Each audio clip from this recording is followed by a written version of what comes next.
Сонымен төртінші видеода біз баламалы шығын туралы айтатын боламыз. Ағылшыншасы opportunity cost. Әртүрлі кітаптарда әртүрлі аударылған, мысалы кейбір кітаптарда альтернативті шығын, мысалы тағы сол сияқты. Бірақ біз бүгінгі видеода баламалы шығын деген қазақша аударманы қолданатын боламыз. Сонымен біз жалпы бір нәрсені таңдаған кезде басқа кейбір нәрселерден бас тартуға тура келетінін айттық. Сол бас тартылған нәрселердің ішіндегі ең құндысын біз баламалы шығын деп атаймыз. Мынау соның формуласы.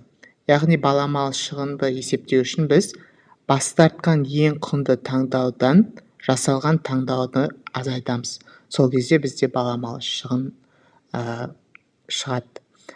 Қазір сандар қойып, барлығын мысалдар келтіргесін түсінікті болады. Енді есіктерге қайта оралайық. Осы есіктердің әрқайсысын таңдау дедік. Енді оларға валюталық мағына берейік. Мінекей. Әр есікті бір инвестиция деп есептейік. Бірінші есікке инвестицияласаңыз $50 пайда табасыз. Екіншісін таңдасаңыз $90 табасыз. Сол сияқты төртінші, бесінші, алтыншы, жетінші есіктердің әрқайсысына келетін әртүрлі пайда бар. Сіз қай есіктен қанша пайда келетінін алдын ала білмейсіз. Сөйтесіз де үшінші сары есікті таңдайсыз.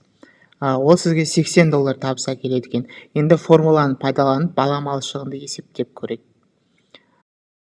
Сонымен бізде мына жалпы барлық есіктер баламалар деп аталатынын айтып өттік. Қателеспесем алдыңғы видеодан. Және сары есік біздің жасалған таңдауымыз. Ал біздің бас тартылғандардың ішіндегі ең құндысы қандай? Мысалы, мына 80-нен басқасының барлық ақ есіктердің бәрінен біз бас тарттық. Солардың ішінде 50, 90, 70, 40, 60, 30, соның ішінде ең үлкені 90, яғни екінші есік. Бұл бас тартылған ең құнды таңдау. Түсінікті болды деп ойлаймын.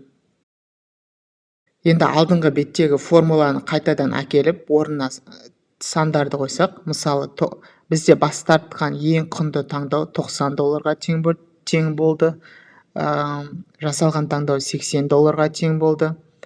Сонда 90-нан 80-ді азайтқанда біздің баламалы шығынымыз ол 10-ға тең. Тағы да әлі де түсінікті болу үшін тағы бір мысалыны қарастырайық.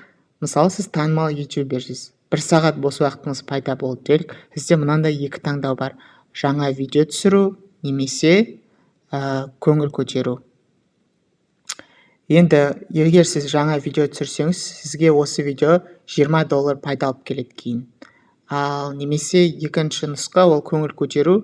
Бұл жағдайда сіз ақша таппайсыз, керісінше ішімдікке $10 жұмсайсыз деп есептейік. Егер сіз көңіл көтеру таңдасаңыз, баламалы шығынның қанша болатынын тауып көрейік. Мен келесі слайдты ашпай тұрып, видеоны паузаға қойып, өзіңіз есептеп көруге тырыссаңыз болады. Ал қазір дұрыс жауабын көрейік. Сонымен, егер сіз көңіл көтеру таңдасаңыз, сіздің негізгі шығыныңыз $10 болады. Себебі сіз сонша ақша жұмсадыңыз. Яғни -$10. Бірақ opportunity cost $10-дан көбірек болады. Себебі баламалы шығынға сіз бас тартқан таңдаудың шығынын да қосамыз. Яғни сіз $10 жұмсадыңыз, сонымен қатар $20 жоғалттыңыз. Сонда сіздің баламалы шығыныңыз 30-ға тең. Бұл енді көңіл көтеруді таңдағандағы кездегі баламалы шығын. Енді баламалы шығын, ағылшынша opportunity cost, бұл экономикада ең маңызды концепция. Бұл концепциясыз экономика ғылымы болмайды. Мемлекет экономикалық шешім қабылдағанда әрқашан баламалы шығынды салыстырады. Бюджеттегі ақшаны ауруханаға салу керек пе, немесе мектеп салуға жұмсау керек пе? Осындай сұрақтарға жауап іздеп таңдау жасау кезінде баламалы шығын концепциясы көмектеседі. Енді бизнес иеленушілері де осы концепция арқылы таңдаулар жасауға болады. Осы концепция сізге де дұрыс шешім қабылдауға, дұрыс таңдаулар жасауға көмектеседі. Егер, мысалы, жылына 145 миллион табатын баскетболист Майкл Джордан 28 жасында спорттан кетіп, мейрамхана бизнесімен айналысып, сол бизнестен жылына 45 миллион ақша тапса, экономистер оны 45 миллион ақша тапты деп айтпайды. Экономистер ол Майкл Джордан $100 миллион ақша жоғалтты деп айтады. Себебі ол осының барлығын тастамаса, ол $145 миллион тауып жүретін еді. Сонымен жалпы баламалы шығын туралы бәрі түсінікті болды деп үміттенемін. Егер сұрақтар қалған болса, пікірге немесе біздің инстаграмға жазыңыз, және керісінше өте жақсы түсінген болсаңыз, пікірлерде түсінбеген адамдарға жауап жазып көмектесуге шақырамын. Келесі 5-ші видеода жүздескенше.